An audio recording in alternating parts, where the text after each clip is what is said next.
avoir averti. Donc, début de l'enregistrement.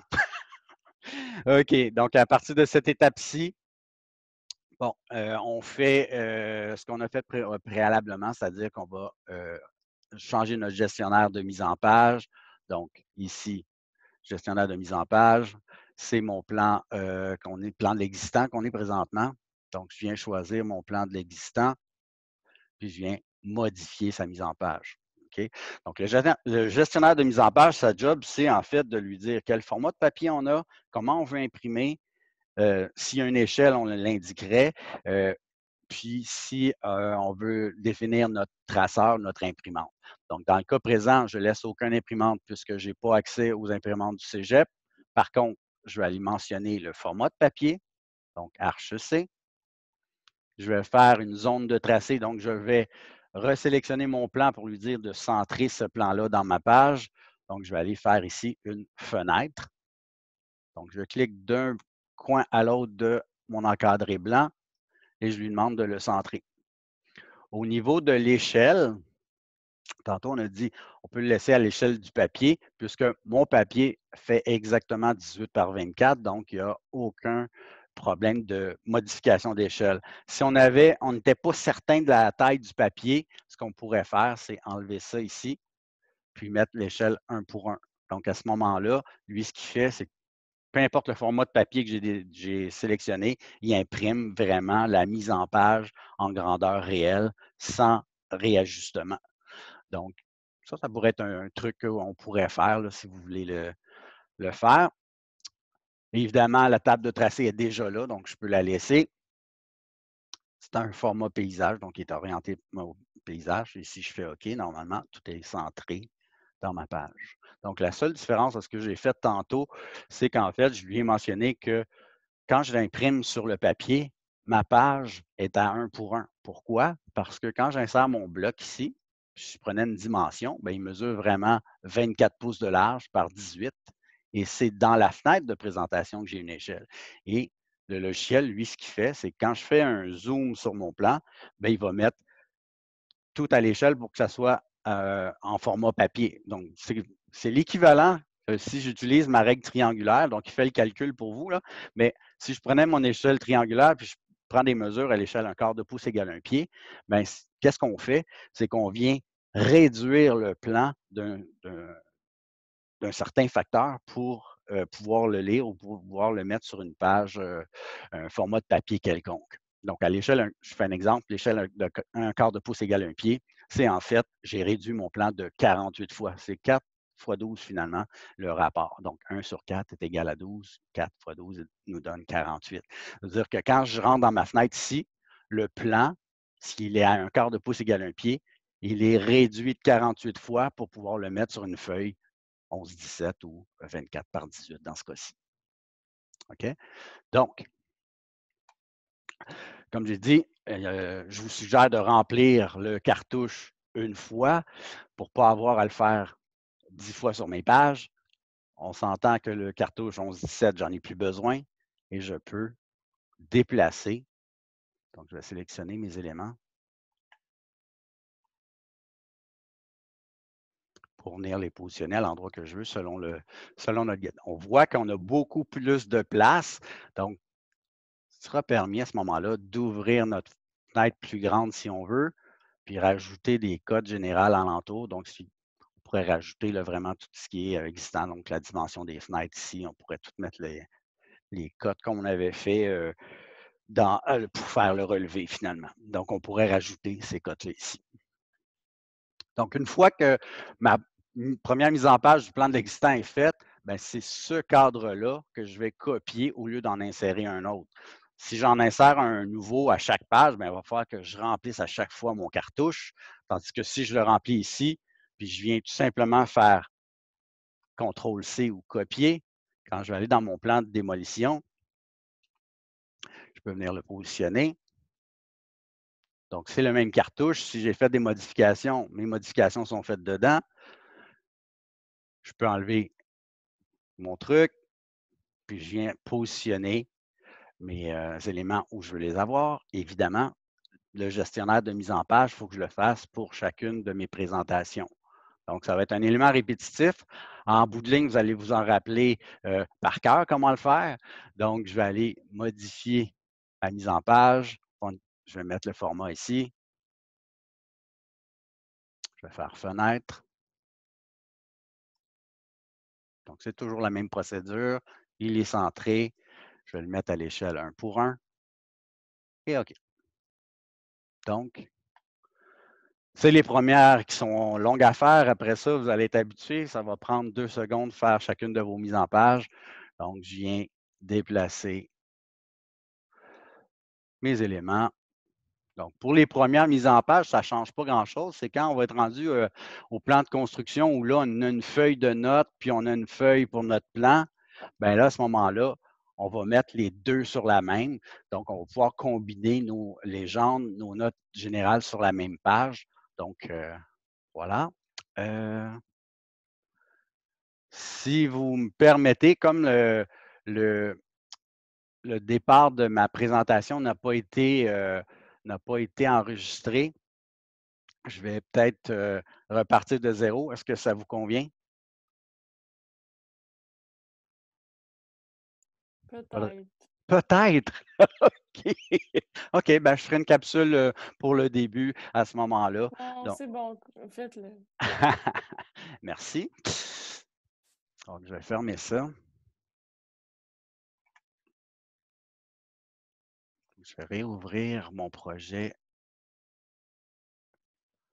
phase finale. Donc, ce que j'ai mentionné dès le début, c'est que pour la phase finale, il fallait insérer la page titre pour modifier nos éléments, rajouter des mises en page au format Arche-C.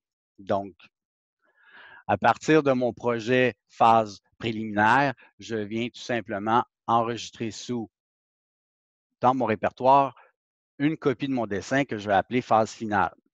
Okay? Donc, de cette façon-là, je vais avoir ma version préliminaire et ma version finale disponible sur mon disque dur. Les changements que je vais faire dans la phase finale vont être dépendants de ma portion phase préliminaire. Donc, ici, sur ma page titre, j'ai téléchargé le bloc qui est dans Intranet ou dans Léa. Donc, je vais faire insertion, parcourir. Je l'ai déposé dans mon répertoire archive. Il s'appelle page titre Arche-C.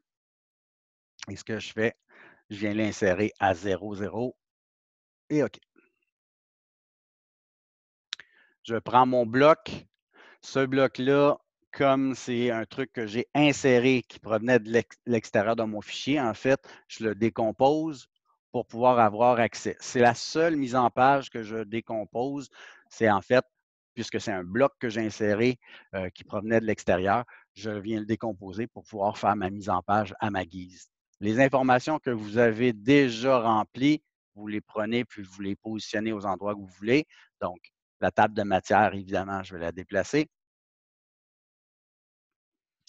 Puis je pourrais enlever l'autre en dessous pour conserver la même. Évidemment, en fonction des données du projet final, j'aurai peut-être à rajouter des pages et à les numéroter à nouveau. Donc ça va être à éditer, évidemment. Les informations sur mon projet, même principe, je viens les déplacer.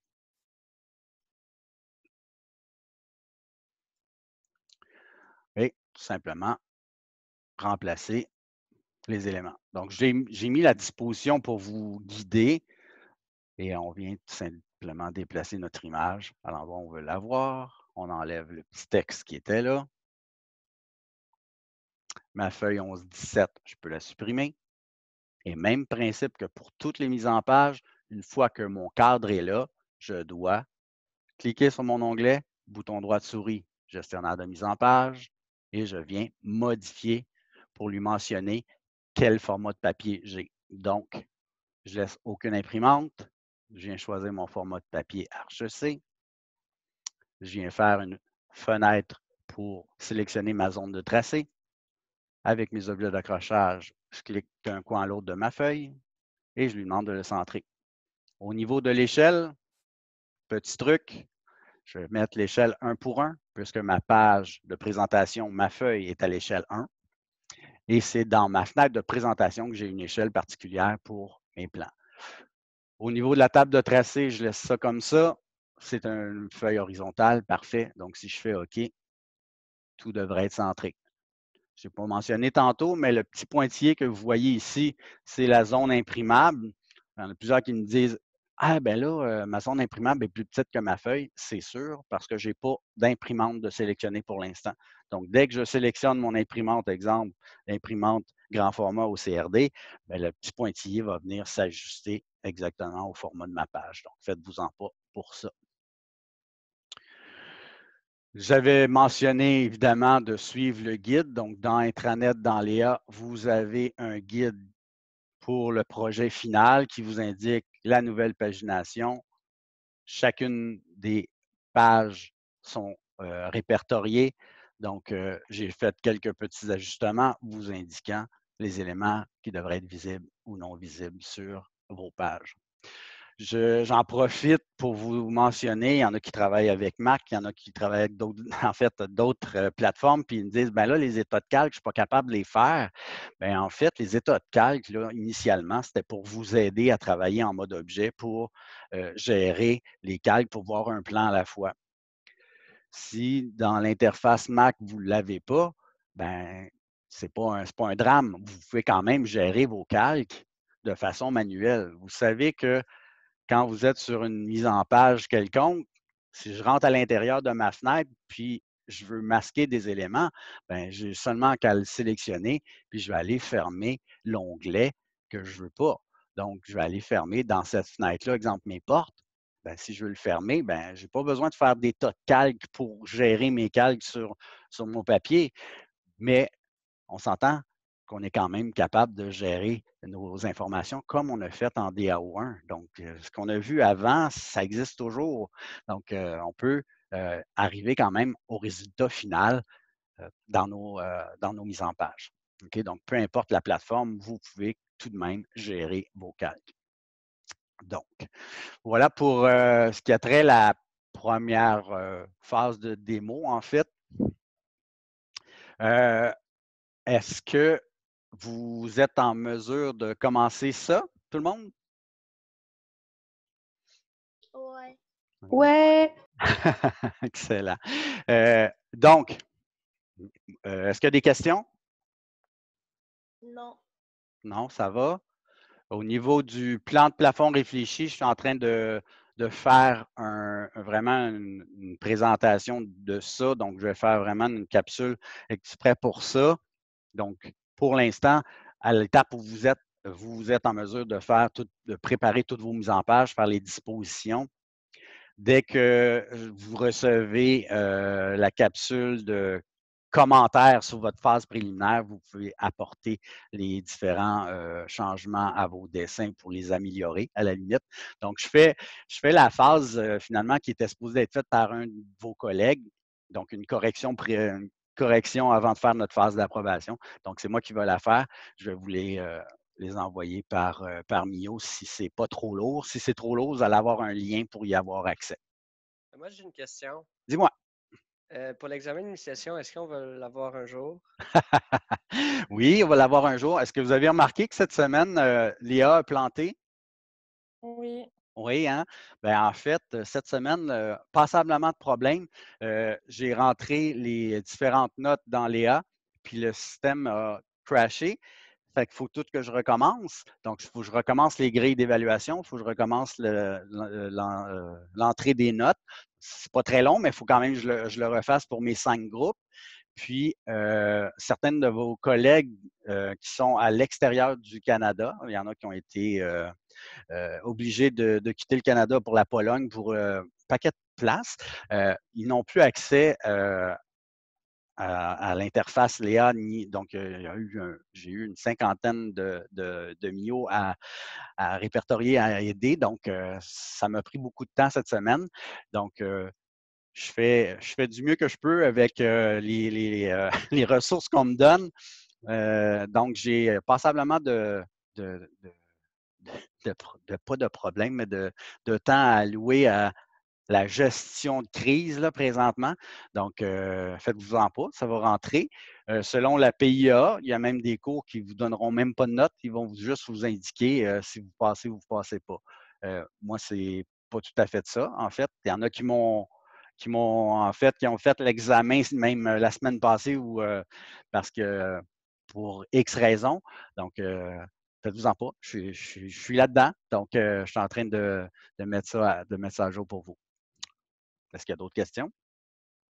Insultes ou commentaires positifs ou négatifs? Ben non, tu fais bien ça, Claude. Lâche pas. J'ai pas oublié la vidéo de Lancelot en passant. Oui, on a très, très hâte. Sinon, est-ce que ça va pour tout le monde? Moi, je suis disponible pour répondre à vos questions s'il y a lieu. Sinon, ben, je libère ceux qui sont prêts à amorcer la phase finale de leur projet. Moi, j'avais une question. Vas-y. Allons-y à tour de rôle. La phase finale est pour. En fait, on la remet quand? En fait, la phase finale, nous, selon le calendrier, le groupe du vendredi, comme on a été décalé d'une semaine, on était supposé terminer, nous, on était supposé terminer le 10. Donc, on va terminer le 17. Donc, normalement, la phase finale devrait être remise le 17. J'ai pas. Claude, t'es dans avril en ce moment. Ah oui, OK, excusez.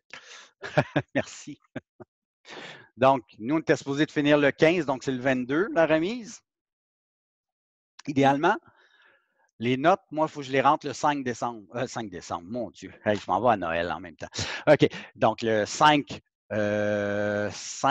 juin, la remise des notes dans le processus administratif. Donc, je n'ai pas de problème à vous laisser jusqu'au 29, mais ça serait pas mal le maximum que je peux faire. Donc, si vous voulez avoir une note cette année, c'est le 29 le maximum que vous pouvez remettre votre projet final. Je le sais qu'il y en a qui ont de la difficulté. Donc, en fait, il y a trois méthodes cette année de terminer la session. Bon, il y en a qui ne sont pas capables de terminer la session, puis bon, ils veulent reprendre le cours, ils vont avoir un incomplet. Il n'y a pas d'échec, il n'y a aucun blâme à ça. Il y en a qui veulent reprendre le cours, ils vont le reprendre. C'est leur choix, vous pouvez le faire.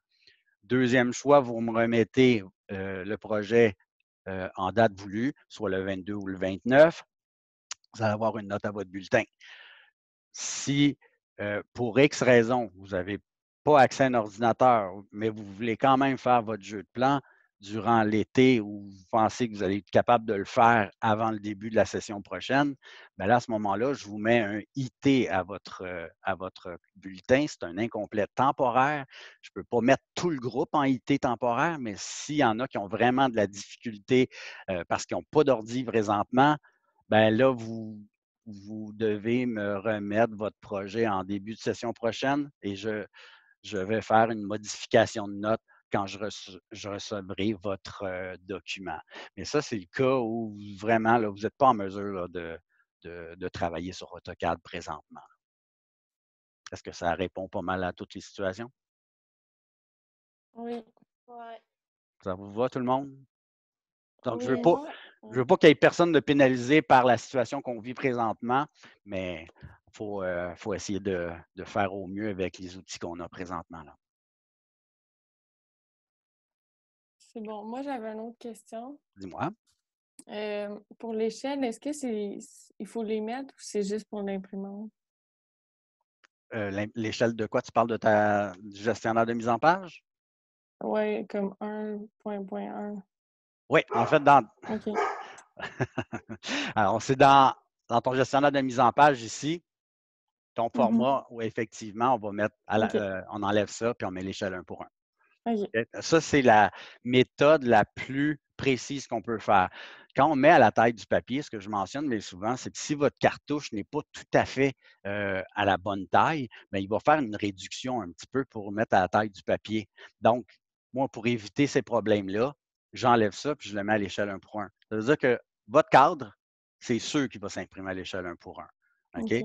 Donc, il va respecter en tout point l'échelle annotative que vous avez mis dans votre fenêtre de présentation. Ça, c'est C'est bon. la méthode la plus précise possible. OK, merci. Bien vu. Est-ce qu'il y a d'autres commentaires, questions?